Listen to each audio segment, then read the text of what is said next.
Қайырлы кеш баршаңызға достар, арнама қош келдіңіздер. Бүгін сіздермен миксерсіз жасалатын, үйде бар қарапайым заттардан өте жұмсақ, әрі өте дәмді болып шығатын кекстің рецептімен бөлісемін. Ендеше видеоны соңына дейін қарап, менімен бірге болыңыздар. Таза құрғақ ыдысқа 3 жұмыртқаны салып, үстіне шым-шым тұз және қант салып, венчикпен жақсылап қантымыз ерігенше араластырамыз. Келесі кезекте кез келген 20% қаймақты, егерде қаймақ болмаса, айран қоссаңыздар да болады, және сұйық майымызды қосып, бір келкі масса болғанға дейін жақсылап араластыратын боламыз.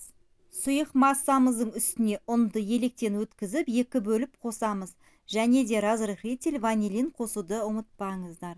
Құрметті қыз-келіншектер, менің арнама тіркелмеген болсаңыздар, міндетті түрде тіркеліп, видеоны соңына дейін қарап, лайк басып, комментарий жазып, мені қолдай отырыңыздар.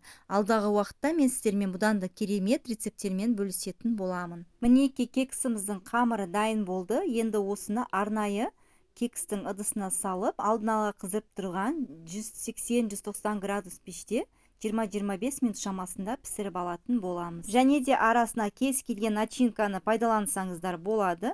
Мен осындай құлпынайдан жасалған джем пайдаландым.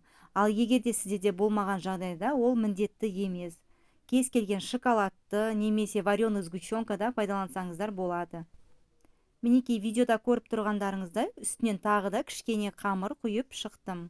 Мен қалған қамырымды осындай силиконовый кекске арналған формамызға орналастырып шықтым. Енді осыны барлығын орналастырып болғаннан кейін, кексімізді яғни дайындап болғаннан кейін, алдын ала қызып тұрған 180-190 градус пеште 20-25 минут шамасында пісіріп алатын боламыз.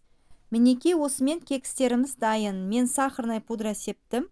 Өте оңай, әрі өте жұмсақ, бастысы қарапайым заттардан жасалатын кекстерді сіздер де міндетті түрде үйде жасап көріңіздер. Видеомды соңына дейін қарағандарыңыз үшін рахмет. Сіздермен болған Айнұр. Келесі видеода кездескенше қош сау болыңыздар.